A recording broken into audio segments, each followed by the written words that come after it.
Sometimes you have more than two fractions to compare. On the board, we have four fractions to compare. In this case, what do?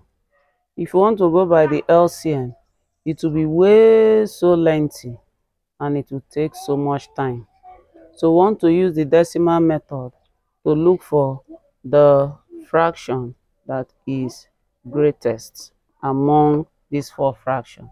Then at the end of it, we are going to arrange it in ascending order. All right, from the least to the highest. Let's go using the decimal method. First, let's look for 3/4. And to get the decimal form of 3/4, we say 4 into 3. 4 into 3, no, give you a 0. 4 into 30, how many 4 are in 30? We have 7. 7 times 4 gives us 28. 30 take away 28, we have 2. Give 2, 0. How many 4 are in 20? 5. 5 times 4, 20. 20 minus 20, 0. So the decimal form of 3/4 is 0.75. Let's look for the decimal form of Let's look for the decimal equivalent of 2/3. So we use our division method. 3 into 2, no, give it a point, 0.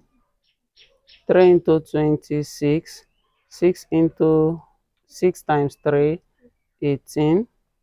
20 take away 18, 2. Now if you look at this particular problem, we have a recurring digit of 66666. For the purpose of this problem, we are going to narrow it down to 2 decimal places only. So we'll correct this third 6 into 1. Hence it is more than 5.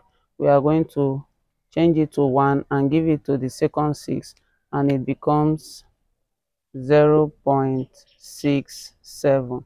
So the decimal equivalent of 2/3 is 0.67.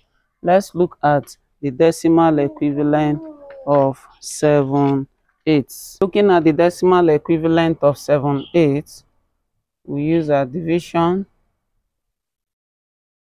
8 into 7.0. How many 8? How many 8 are in 70? We have 8, because 8 times 8 gives us 64. Then 7 times 8 is 56. So we subtract 60, remove 56, we have 4. Next we give 4 0, and we ask ourselves, how many 8 are in 40? 5. 5 times 8 gives us 40.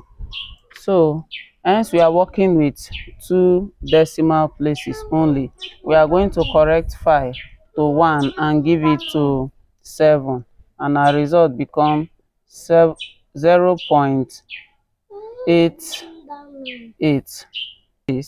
So we say 6, 5, 0 point, give 0 to 5, it becomes 50. How many 6 are in 50? We have 8 6 in 50, because 8 times 6 gives us 48. Next we subtract 2, give 2 0. How many 6 are in 20? If you notice, we are beginning to see recurring digits, so we are going to work with 0.83. Next, let us arrange our fractions in ascending order. The list is 2/3, 0.67. We have in 3/4, 0.75. Then next, because the decimal equivalent is 0.83, then finally we have 78, because the decimal equivalent is 0.88. So when comparing fraction, you can use the decimal equivalent to compare your fraction. Thank you for watching. See you next time. Bye bye.